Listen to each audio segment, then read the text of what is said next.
Ulangan pasal 21 ayat 1 sampai 23. Ulangan pasal 21 ayat 1 sampai 9. Cara mengadakan pendamaian karena pembunuhan oleh seorang yang tak dikenal.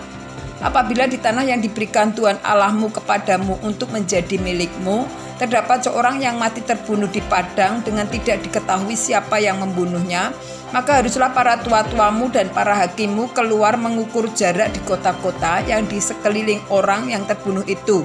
Kota yang ternyata paling dekat dengan tempat orang yang terbunuh itu, para tua-tua kota itulah harus mengambil seekor lembu betina yang muda, yang belum pernah dipakai, yang belum pernah menghela dengan baik, yang belum pernah menghela dengan kuk. Para tua-tua kota itu haruslah membawa lembu muda itu ke suatu lembah yang selalu berair dan yang belum pernah dikerjakan atau ditaburi. Dan di sana di lembah itu haruslah mereka mematahkan batang leher lembu muda itu. Imam-imam Bani Lewi haruslah tampil di depan, sebab merekalah yang dipilih Tuhan Allahmu untuk melayani Dia dan untuk memberi berkat demi nama Tuhan. Menurut putusan merekalah setiap perkara dan setiap hal luka melukai harus diselesaikan.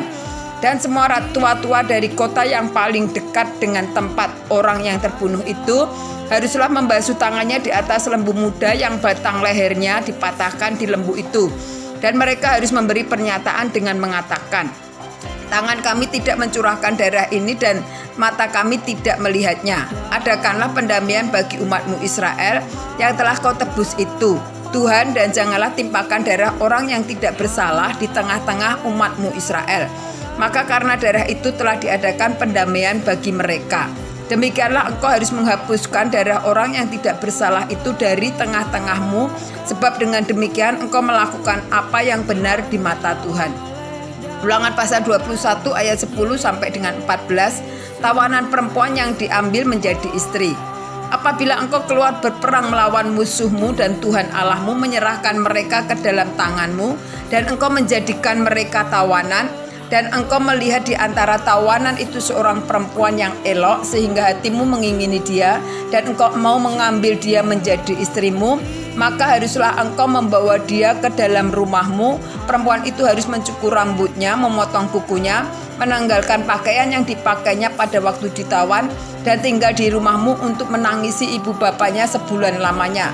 Sesudah demikian bolehlah engkau menghampiri dia dan menjadi suaminya, sehingga ia menjadi istrimu. Apabila engkau tidak suka lagi kepadanya, maka haruslah engkau membiarkan dia pergi sesuka hatinya.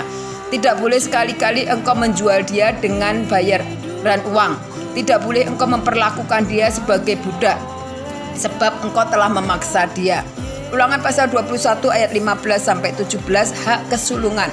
Apabila seorang mempunyai dua orang istri, yang seorang dicintai dan yang lain tidak dicintainya, dan mereka melahirkan anak-anak lelaki baginya, baik istri yang dicintai maupun istri yang tidak dicintai, dan anak sulung adalah dari istri yang tidak dicintai, maka pada waktu ia membagi warisan harta kepunyaannya kepada anak-anaknya itu, tidaklah boleh ia memberikan kepada anak sulung kepada anak dari istri yang dicintai merugikan anak dari istri yang tidak dicintai, yang adalah anak sulung. Tetapi ia harus mengakui anak yang sulung, anak dari istri yang tidak dicintai itu, dengan memberikan kepadanya 2 bagian dari segala kepunyaannya. Sebab dialah kegagahannya yang pertama-tama, dialah yang mempunyai hak kesulungan. Ulangan pasal 21 ayat 18 sampai dengan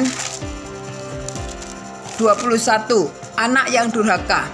Apabila seseorang mempunyai anak laki-laki yang degil dan membangkang, yang tidak mau mendengarkan perkataan ayahnya atau ibunya, dan walaupun mereka menghajar dia, tidak juga ia mendengarkan mereka, maka haruslah ayahnya dan ibunya memegang dia dan membawa dia keluar kepada para tua-tua kota di pintu gerbang tempat kediamannya, dan harus berkata kepada para tua-tua kotanya, anak kami ini degil dan membangkang, ia tidak mau mendengarkan perkataan kami, ia seorang pelahap dan peminum. Maka haruslah semua orang sekotanya melempari anak itu dengan batu sehingga ia mati. Demikian harus kau hapuskan yang jahat itu dari tengah-tengahmu, dan seluruh orang Israel akan mendengar dan menjadi takut. Ulangan pasal 21 ayat 22 dan 23. Penguburan orang yang dihukum mati. Apabila seseorang berbuat dosa yang sepadan dengan hukuman mati, lalu ia dihukum mati, kemudian kau gantung dia pada sebuah tiang, maka janganlah mayatnya dibiarkan semalam-malaman pada tiang itu, tetapi haruslah engkau menguburkan dia pada hari itu juga, sebab seorang digantung terkutuk oleh Allah. Janganlah engkau menajiskan tanah yang diberikan Tuhan Allahmu kepadamu menjadi milik pusakamu.